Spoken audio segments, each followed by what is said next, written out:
Mission Karachi तो तकरीबन मुकम्मल हो गया। मिशन कराची क्या था, मिशन सिंध था। और जिस तरीके से सिंध के लोगों ने रिस्पॉन्ड किया इमरान खान साहब को और उनके नज़रिए को, ये मिसाली था। सो सिंध के लोग शाबाश के मुस्तहिक हैं। कराची के कंधों पे जो बोझ आन पड़ा था, कराची ने वो बोझ उठा कर दिखाया है। कराची ने साबित किया कि वो जुल्म के, जबर के और फस्तायत के खिलाफ खड़ा है। एक ऐसा दौरा जिसमें सिर्फ चंद मुलाकातें थी, एक ऐसा दौरा जिसमें सिर्फ चंद स्ट्रीट मूवमेंट की बातचीत थी या लोगों से हल्की फुल्की इंटरेक्शन थी, वो दौरा बड़े बड़े जलसों में तब्दील हो गया और फिर एक इतने बड़े जलसे के साथ इख्तिताम पजीर हुआ कि सबकी आंखें खुली की खुली रह गई। कुछ मनाजिर तो अब सामने आए हैं। जैसे जैसे सोशल मीडिया पे तस्वीर और वीडियोज आ रही हैं जो आम लोगों ने बनाई थी, वैसे वैसे पता चल रहा है कि कितनी बड़ी तादाद में लोग कहां कहां से निकल कर आ गए और कितनी बड़ी मोबिलाइजेशन हुई है कराची में, सिंध में। तो ये एक बड़ी तैयारी है जो पाकिस्तान तहरीक इंसाफ को लेकर जाएगी स्ट्रीट मूवमेंट की जगह पे। और 8 फरवरी 2026 ये वो एक दिन है जब पूरे पाकिस्तान को बंद करने की एक कोशिश अपोजिशन जमातों की जानिब से की जाएगी। लोग लगातार आ रहे थे और बड़ी दूर दूर तक लाइनें लगी हुई थी आने वाले लोगों की। जिस वक्त ये जलसा खत्म हुआ, अब रुकावटों के बावजूद ये जलसा हुआ है, लिहाजा एक बात याद रखी जाए कि ये मुज़ाहमत थी जो अवाम ने करके दिखाई है और यही स्ट्रीट मूवमेंट का एक वार्म अप मैच है जो पाकिस्तान तहरीक इंसाफ ने जीत लिया है। अच्छा, सिंध वालों की, जो सिंध के अंदर लोग मौजूद हैं ना, उनकी अब रिस्पॉन्सिबिलिटी है। जो लोग इमरान खान साहब के नजरिए को फॉलो करते हैं, उनकी ये जिम्मेदारी है कि इस मोमेंटम को आगे बढ़ाना है उन्होंने। क्योंकि जो बड़ा टारगेट है इनका वो 8 फरवरी का है कि 8 फरवरी को पाकिस्तान का एक बड़ा इम्तिहान है कि कैसे पाकिस्तानी बाहर निकल कर आते हैं और एक बड़ा ट्रेंड चलाते हैं और पूरे मुल्क के हर चौक के अंदर वो डी चौक बनाते हैं। ये जो नारा है ना जो सुहेल अफरीदी ने दिया है, हर चौक डी चौक, ये नारा इस वक्त एस्टेब्लिशमेंट के लिए सबसे बड़ी मुसीबत है। ये मैं आपको फिर बता रहा हूं कि एस्टेब्लिशमेंट और मौजूदा हुक्मरानों के लिए जो सबसे बड़ी मुसीबत है वो यही नारा है कि हर चौक डी चौक। मसला यह है कि जब भी आप सारे पाकिस्तान को इकट्ठा करके एक मखसूस एरिया की तरफ लेकर जाना चाहते हैं, फर्ज करें रावलपिंडी या इस्लामाबाद, तो फिर होता यह है कि बेशतर लोग आ ही नहीं पाते अपने घरों से दूर। यानी लोगों में 90% लोग ऐसे होते हैं जो बहुत दूर ट्रेवल करने में दिलचस्पी नहीं रखते, वो नहीं आ पाते। ये सच्ची बात है, इसको मानना पड़ेगा। लोग अपने घर के आसपास ज्यादा एहतजाज कर लेते हैं, बहुत दूर आने में लोग उतनी दिलचस्पी नहीं रखते, लोगों के वसाइल भी नहीं होते बाद औकात। और पाकिस्तान तहरीक इंसाफ कौन सा पैसा देकर लोगों को लेकर आती है या बसें वैगने खाना देकर लेकर आती है, लोग बेचारे अपना बंदोबस्त भी खुद करके आते हैं। तो अपने इलाकों में तो लोग काम कर लेते हैं, बहुत दूर नहीं जाते। ये लोगों के अंदर एक थोड़ा कॉम्प्लेक्स भी होता है, प्रॉब्लम भी होती है। तो ये जो एक तरफ को जाना है, वहां पे हुकूमत के लिए बड़ी आसानियां पैदा हो जाती है कि एक रोड को बंद करना है, एक शहर को बंद करना है, एक इलाके को बंद करना है, वहां रुकावटें डालनी है। तो 10-15 हज़ार 20 हज़ार पुलिस वाले हों तो वो मार कुटाई करके, गोली चला के, शेलिंग करके, रबड़ की गोलियां चला के, बार बार रुकावटें डाल के वो कुछ ना कुछ करके मैनेज कर लेते हैं। 10 लाख बंदा भी आ जाए मैनेज कर लेते हैं। लेकिन अगर यही लोग पूरे पाकिस्तान में फैल जाएं तो ये बहुत बड़ी मुसीबत बन जाती है, क्योंकि हर जगह पे लॉ इन्फोर्समेंट की इतनी ताकत नहीं है कि वो पूरे पाकिस्तान को कंट्रोल कर दें। कर ही नहीं पाएंगे। पाकिस्तान में तादाद ही बहुत कम है और आम आदमी के साथ हर गली मोहल्ले में लड़ना ये पुलिस के या किसी सिक्योरिटी फोर्स के बस की बात नहीं है। तो ये जो नारा दिया है सुहेल अफरीदी ने कि हर चौक डी चौक, ये इस वक्त एक बड़ी मुसीबत बना हुआ है पाकिस्तान तहरीक इंसाफ के मुखालिफिन के लिए, एस्टेब्लिशमेंट के लिए और मौजूदा हुकूमतों के लिए कि इससे कैसे निपटना है।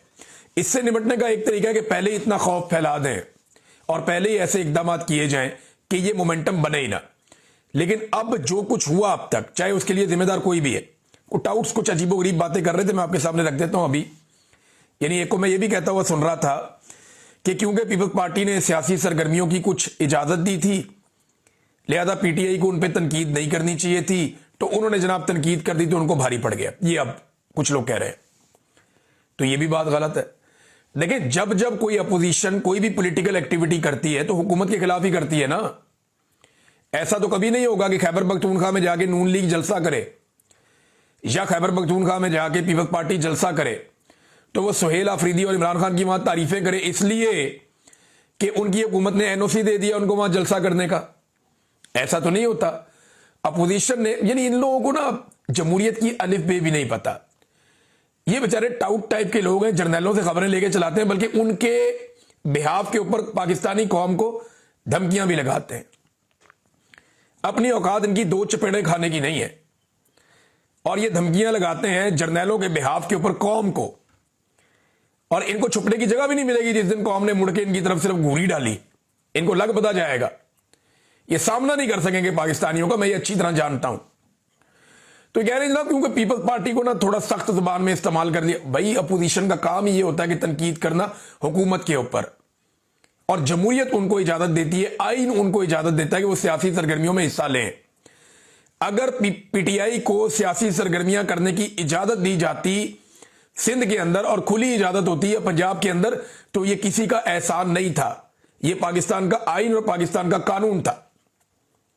रोकना जुल्म है, इजाजत देना एहसान नहीं है, वो नॉर्मल है। देखिए पीटीआई के दौर में कितने लोग आए लॉन्ग मार्च लेकर इस्लामाबाद, कितने लोगों को कत्ल किया गया। सवाए तहरीक लबैक का एक इवेंट हुआ, उसमें मार कुटाई हुई, उसके अलावा कौन है? फजलुर रहमान साहब भी आ गए, नून लीग भी आ गई, पीपल्स पार्टी भी आ गई। ये अपने अपने कंटेनर लेके पहुंचते रहे इस्लामाबाद में, क्या प्रॉब्लम हुआ? कुछ नहीं, वहां आके बैठे भी रहे। इमरान खान के दौर में जिसका जहां दिल करता था जलसा कर लेता था, वो रुकते भी नहीं थे। सिर्फ कोरोना के चंद दिनों में एसओपीज के तहत इन्होंने मना किया था कि अभी जलसे ना करें, लोगों को इकट्ठा ना करें, ये वबा फैल जाएगी। उसके अलावा तो कभी रोका नहीं, सब जलसे करते थे। तो इमरान खान कोई एहसान नहीं कर रहा था फजलुर रहमान पे या नवाज शरीफ पे या मरियम नवाज पे या बिलावल पे या जरदारी पे, नहीं कर रहा था। वो कोई एहसान नहीं था, वो एक आइन और कानून के अंदर एक इजाजत है जो सबको होनी चाहिए। अगर कोई रोक लेता है ताकत के बलबूते पे तो वो ज्यादती है, और पीएमएलएन ने और पीपल्स पार्टी ने ज्यादती की है एस्टेब्लिशमेंट के साथ मिलकर। और इस जुल्म के अंदर एस्टेब्लिशमेंट एक बड़े मुजरिम के तौर पे हमेशा मौजूद रहेगी, क्योंकि गंद मारना उन्हीं की वजह से होता है। इनकी तो औकात ही कोई नहीं है, उनके बगैर ये इतना गंद नहीं मार सकते। बिलाशुबा इनकी गंद मारने की कैपेसिटी बहुत है, लेकिन एस्टेब्लिशमेंट के बगैर ये ऐसे नहीं कर सकते। बहरहाल इनको जमहूरियत की अलिफ बे भी नहीं पता, ये उठ के तजिए करना शुरू हो जाते हैं, और अब कह रहे हैं कि जी सुहेल अफरीदी को फारिग कर दिया जाएगा। और किस बुनियाद पे कह रहे हैं कि जनाब उसकी एक तस्वीर उसकी दूसरी तस्वीर से मैच कर गई, तो हमने 9 मई में फिक्स कर देना है। वो जो एक तस्वीर है वो 9 मई की भी नहीं है, वो जो एक तस्वीर है वो उस जगह की भी नहीं है। एक बंदे की एक तस्वीर को दूसरी तस्वीर के साथ मैच कर दें तो उसको 9 मई में सजा दे देंगे। मैं आपको अपने मोबाइल में से निकाल के अपनी 2 फोटोज दे देता हूं, आप दोनों दे दें फोटोज, और दे के लाहौर फोरेंसिक लैब वालों से कहें कि जनाब इसको बताएं ये एक ही बंदा है, वो आप कहेंगे जनाब एक ही बंदा है, तो क्या इसकी बुनियाद के ऊपर मुझे 9 मई में फिट कर देंगे? ये क्या बकवास है? आपको साबित करना पड़ेगा कि वो बंदा उस दिन उस जगह मौजूद था और ये काम कर रहा था। ये आप कैसे साबित करेंगे? इन लोगों पे मुकदमात भी नहीं है, ये मुकदमे का हिस्सा भी नहीं है बंदा, और इसको उठा के जनाब उसके अंदर फिट करने जा रहे हैं कि हमने सुहेल अफरीदी को हटाना है।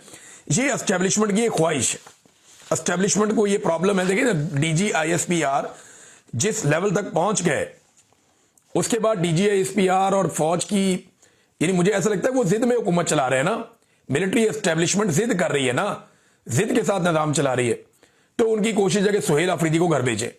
तो मैं एक बात तो बड़ी क्लियरली आपको बता दूं कि सुहेल अफरीदी इमरान खान का एक खिलाड़ी है, और इमरान खान की टीम में बेशुमार खिलाड़ी है।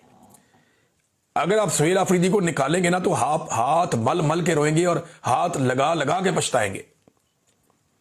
वजह यह है कि आपको इससे बड़ी मुसीबत आपके गले पड़ जाएगी, यह मैं आपको पहले बता रहा हूं।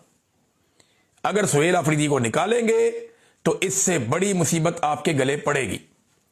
और एक चीज और बताऊं, आपको यह लगता है कि आप आराम से निकाल के हैप्पी बर्थडे टू यू कहेंगे, या आप ये हुकूमत घर भेज देंगे खैबर पख्तूनख्वा की, वहां कोई इमरजेंसी लगा देंगे, तो लोग आपको कहेंगे शाबाश जबरदस्त आपने काम किया? नहीं, लोग आपके गले पड़ जाएंगे। एस्टेब्लिशमेंट के लिए खैबर पख्तूनख्वा एक मुसीबत बन जाएगा, और एस्टेब्लिशमेंट बहुत बुरी तरह वहां फंस जाएगी।